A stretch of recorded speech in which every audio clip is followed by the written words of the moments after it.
ठो खून थो ॻाड़े अॼो को इंसान त वियो आहे लीको लताड़े।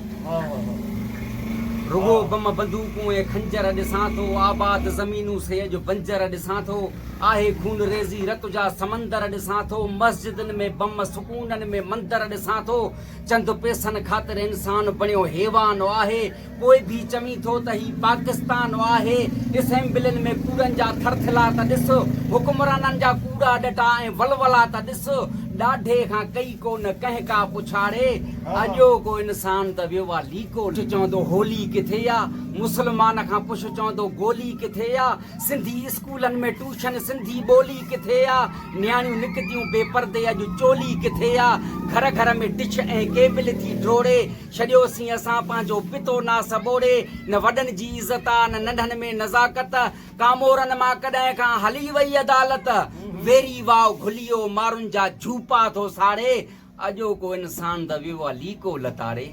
कम त अहिड़ा असांजा गंदा वधी विया, हिक पीउ जा पुट मगर संधा वधी विया, व्याज खोरियूं रिश्वतुनि जा धंधा वधी विया, कर्ज़नि मथां कर्ज़नि जा फंदा वधी विया, ग़रीब पियो ग़रीबत में बीठो थो लोड़े, लख ते ॿखरा रकण वियो व्याजी वकोड़े, आयो जो व्याजी त सारो देरो खणी वियो, आयो वापारी मिलावत लाइ केरो खणी वियो, देगिड़िया हिलाल जी मगर हराम थो चाढ़े, अॼो को इंसान त वियो आहे लीको लताड़े। ग़रीब जी गुदीअ में त दाणा बि कोन्हनि, चङनि भलनि खाधियूं ज़क़वातूं नाणा बि कोन्हनि, वठण लाइ को अंधा हा पर अॼु काणा बि कोन्हनि, करियूं काथे फरियादूं जो अॼु थाणा बि कोन्हनि, चोरनि सां गॾोगॾु त भाईवार सूबेदार आहिनि, उन्हनि जा त ज्वारीअ जो जमादार आहिनि, वर्दी जो पातई त सीटियो सिपाही, ग़रीब खे कननि खां वठियूं वञे चाही, सचूअ मथां सचू हिन रुगो आहे अबाड़े, अॼो को इंसान त वियो आहे लीको लताड़े।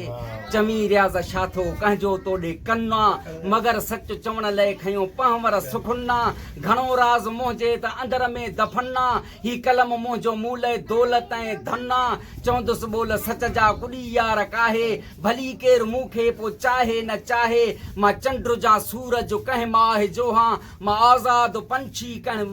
वण राह जो हां, लिखंदुसि बोल सच जा पियो हर हर सलाड़े, अॼो को इंसान त वियो आहे लीको लताड़े।